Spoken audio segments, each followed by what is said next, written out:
पंजाब की में जो सैलाब आया और उसके बाद जो हलकों की सूरत हाल है उसके ऊपर हम बात कर रहे हैं। और हमारे साथ इस वक्त पाकिस्तान तहरीक इंसाफ के जो चीफ वेब हैं पंजाब असम्बली में राना शहबाज साहब वो मौजूद हैं। और राना साहब आपका ताल्लुक तो जंग से है, जहाँ पे वज़ीर आला पंजाब भी गई थी और वहाँ पे इस वक्त क्या एक्चुअल पोजीशन है, क्योंकि आप अपने हलके में भी थे, वीडियोस भी हमने आपकी देखी, तो सैलाब से वहाँ पर क्या नुकसानात हुए और इस वक्त क्या सूरत हाल है ये बताइए। बिस्मिल्लाहिर्रहमानिर्रहीम। देखिए जी, ये बहुत बड़ी आफत थी, तो इसको जानबूझकर पूरे पंजाब को डुबोया गया है। हर जगह पर पानी, अब जानबूझ के कैसे डुबोया? मैं बताता हूँ, ये पानी को रोक रोक कर, जैसे ये त्रिमू हैड को पहले बंद कर पीछे वाला आप हाफजाबाद, पिंडी, बटियाँ, चिनोड़ का इलाका जब पूरा डूब गया तो फिर उनको एकदम पूरा खोल दिया गया।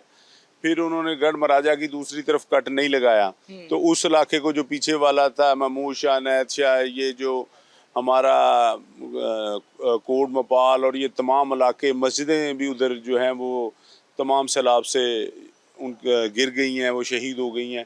इसी तरीके से फिर आगे इन्होंने हैड मोहम्मद वाला को कुछ बड़े लोगों को बचाने के लिए आज तक ब्रीच नहीं हुआ, जिससे तहसील अहमदपुर सियाल पूरी डूब गई। गढ़ महाराजा जो डीसी कहता था कि मैं अवाम का हम तहफ़्फ़ुज़ है, इनको बचाएंगे, वो इसी का घर भी डूब गया, तमाम तहसील डूब गई। अच्छा ये बताइएगा कि ये बहुत ज़्यादा सोशल मीडिया पे भी चर्चा हुआ कि जो अहमदपुर सियाल वाला इलाका था उसको नहीं बचाया गया, गढ़ महाराजा से जो एक कोई कट लगना था वो नहीं लगा, ये क्या स्टोरी है ये ज़रा?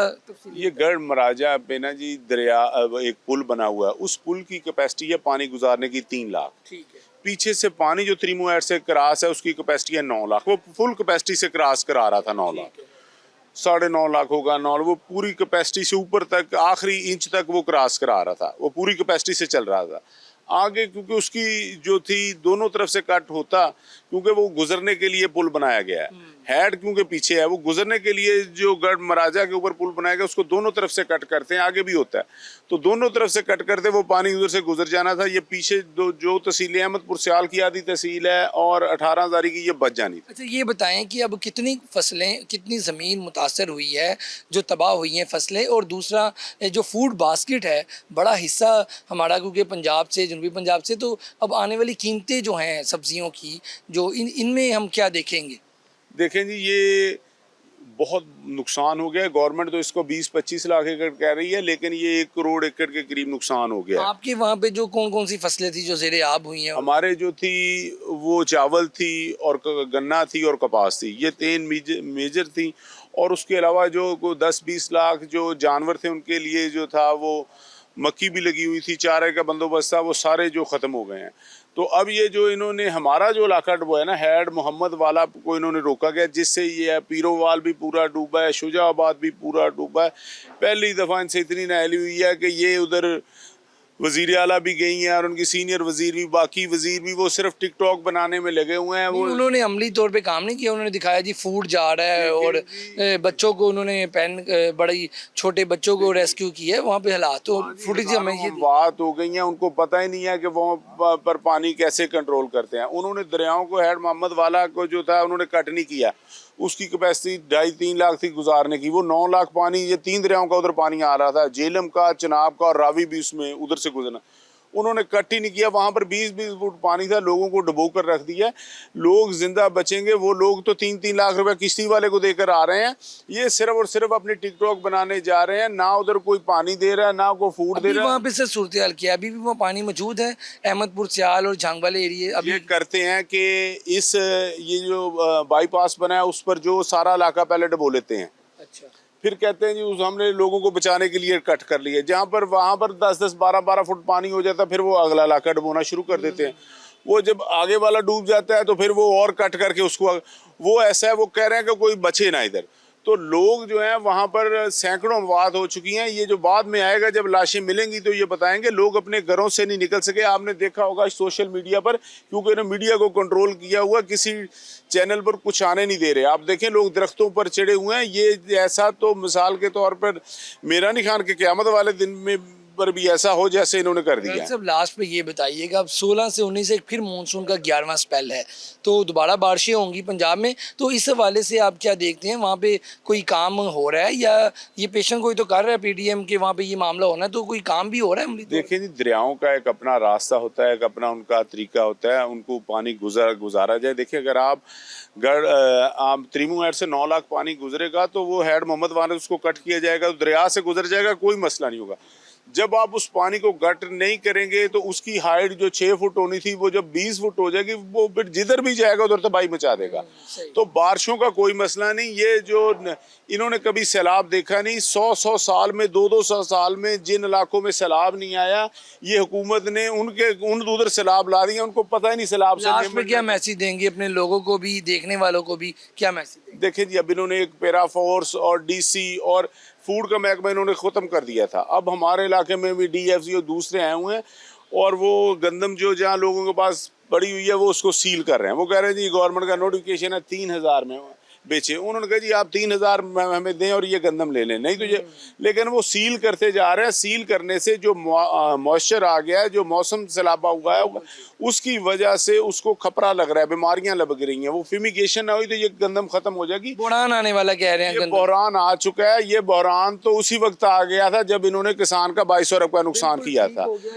आप गुफ्तगू सुन रहे थे राना शहबाज साहब की, जो कि कह रहे हैं कि आने वाले दिनों में सैलाब की वजह से और ये जो अब सूरत हाल है, गंदम का बहरान भी सामने आ रहा है और सैलाब के जो मजीद इलाके हल्के तबाह हुए हैं वहाँ के MP से भी बात करेंगे। इस वक्त हमारे साथ मौजूद हैं नादिया खरल साहिबा, जिनका भी ताल्लुक जो है जनूबी पंजाब से है। इस सैलाब के हवाले से पंजाब भर में तबाहकारियाँ हुई, आपके हल्के की क्या इस वक्त सूरत हाल है, ये भी ज़रा बताइए। जी, अल्लाह का लाख लाख करम है, अल्हम्दुलिल्लाह। मेरे हल्के में तो नहीं आया है सैलाब, लेकिन मेरे डिवीज़न DG खान में डिस्ट्रिक्ट मुजफ्फरगढ़ में आया है, जिसमें अलीपुर है और मुजफ्फरगढ़ है। वहाँ पे काफ़ी लोगों की जान माल। सैलाब वाले इलाकों का विजिट भी किया था, तो क्या वहाँ पे सूरत हाल आपने देखी? जी बिल्कुल, ऐसे हमारे पास तो कोई हुकूमती इख्तियारात भी नहीं है, लेकिन उसके बावजूद अपनी मदद आप हमसे जितना हो सक रहे हम जाकर विज़िट करें, लोगों की इमदाद करें, उनको रिलीफ देने की कोशिश कर रहे हैं। लेकिन मेरे ख़्याल से ये काम तो हुकूमत को करने चाहिए। ये सारे काम जिस तरीके से आफत समझ में आई है, बारिशें आई हैं, सैलाब आए, ये एक कुदरती अल्लाह की तरफ से आता है, लेकिन इस पर पॉलिसीज़ होनी चाहिए, स्ट्रैटेजीज़ होनी चाहिए, ऐसा तरीक़ाकार होना चाहिए कि जिससे कम से कम हम कम से कम नुकसान हो, ज़्यादा नुकसान हो। या तो अलीपुर देख लें आप, मेरे डिवीज़न में सारा डूब चुका हुआ है। आप डिस्ट्रिक्ट मुजफ्फरगढ़ देख चुके हैं, वहाँ पे ऐसी बहुत सारी बस्तियाँ, मैंने असेंबली के फ्लोर पे बात की है, जो कि वो बस्तियाँ बाहर आने के लिए तैयार नहीं। ये बताइएगा कि अब 16 से 19 फिर एक बार मानसून का 11वां स्पेल आ रहा है और इन इलाकों में रिहेबिलिटेशन के वाले से कोई काम आपने देखा है हुकूमत का? इस पे हाँ जी, मुझे ये कहते हुए बड़ी हंसी आ रही है। 16-19 कौन सी डेट होती है? कई डेटें गुजर गई, कई तारीखें गुजर गई। पहले से आपको पता होता है, एक मुल्क को, सिस्टम को पता होता है कि यहाँ पर बारिशें आने का चांसेस है, मानसून है, सैलाब है, हमने किस तरीके से कंट्रोल करना है, किस तरीके से हमने इस पर पॉलिसी बनानी है। कोई ना पहले था काम, ना अब हो रहा है और ना आगे हमें कोई तवक्को है। लास्ट पे क्या मैसेज क्या देंगे अपने लोगों को भी और हुकूमत को भी? जी, मैं इस टाइम तो पूरे पाकिस्तान से, इस टाइम जो इतना बड़ा तूफ़ान आया है सैलाब का, अभी तो हम सब उस गम में हैं। और मैं हुकूमत को ज़रूर कहना चाहूँगी कि वो यहाँ पर बैठे हैं, वो करोड़ों लोगों के हुक्मरान हैं, तो प्लीज़ टाइमली आप एक पॉलिसी बनाएं, कुछ ऐसा करें जो चीज़ें अल्लाह की तरफ से आफत आती हैं, कुदरती आती हैं, हम ये बात मानते हैं, लेकिन कम से कम नुकसान हो। ये तो नहीं हो कि सारा का सारा पूरा, जैसे अलीपुर पूरा का पूरा डूब चुका हुआ है, ये बहुत बड़ा जुल्म है। बहुत शुक्रिया जी, आप गुफ्तगू सुन रहे थे, आगे चलते हैं और मज़ीद लोगों से भी बात करें। जी, हमारे साथ गुजरांवाला के MP मौजूद हैं तशक्कुल अब्बास साहब। सर, सबसे पहले तो ये बताइएगा कि सैलाब से पूरा पंजाब मुतासर हुआ है, लाहौर जैसा बड़ा शहर भी मुतासर हुआ है, दरियाए रावी के इर्द गिर्द जो जगह थी आपने देखा कितना नुकसान हुआ है। आप बताइएगा क्या कहेंगे सैलाब के हवाले से, और 16 से 19 फिर एक स्पेल आ गया है, तो इस पर क्या कहेंगे? देखिए जी, ये कुदरती आफात है, इनके लिए आपको पहले और लॉन्ग टर्म प्लानिंग करनी होती है, जो कि मुझे लगता है कि जिसमें हमने लैग किया है। एज ए होल जितनी भी गवर्नमेंट्स आई हैं उन्होंने इस चीज़ को बगौर नहीं देखा। अब आपने देखा कि लाहौर जैसे शहर के अंदर कटाव और ये एक सोसाइटी जिसका बड़ा शोर होगा हो रहा था, उसमें बहुत सारे लोगों का बहुत ज़्यादा नुकसान हो गया। अब गवर्नमेंट को चाहिए इस टाइम ये कि बिलखसूस जो देही इलाके हैं जहाँ पे लोगों के जानवर माल मवेशी बहुत ज़्यादा उनका नुकसान हुआ, और उनके पास कुल उनकी पूंजी यही जानवर होते हैं, यही रकबा होता है, यही देखिए पनीरी की थी इस टाइम, चावल की फसल थी, वो बहुत ज़्यादा नुकसान हो गया उसमें। आने वाले दिनों में भी, और ये ऐसे नहीं होता, इसके लॉन्ग लास्टिंग इफेक्ट्स होते हैं। ये तो आज लगता आपको है लग कि रहा है ना अच्छा कि पानी ये उतर गया। बताइए कि आने वाले दिनों में अब बल्कि अभी से ही सब्जियां और फ्रूट्स जो हैं वो महंगाई की तरफ जाना शुरू हो जाएंगे, इस पे क्या लगता है आपको?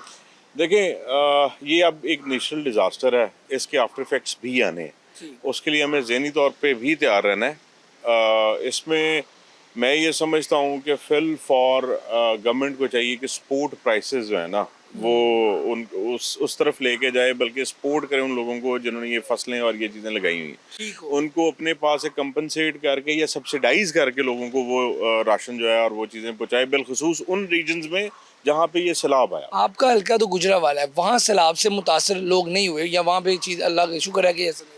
जी बिल्कुल, मेरे वाला हल्का जो है वो सेफ है, लेकिन हमारे पास हाफजाबाद है, वहाँ पे बहुत ज़्यादा नुकसान हुआ है, वज़ीराबाद में बहुत ज़्यादा नुकसान हुआ है। हम अपने लोगों के साथ खड़े हैं और जो जितने जोगा था उन सारों ने, हमारी एज ए होल कौम ने, पूरी ने मिल के जो है फंड जनरेट किया है सैलाब मुतासरीन के लिए भी। तो इंशाल्लाह हम एक ज़िंदा कौम है और हम समझते हैं कि हमने इस सारे सिस्टम से और इस सारे सिनेरियो से बाहर आ जाना है बहुत इंशाल्लाह। शुक्रिया जी, आगे चलते हैं और मज़ीद MBA से भी बात करते हैं।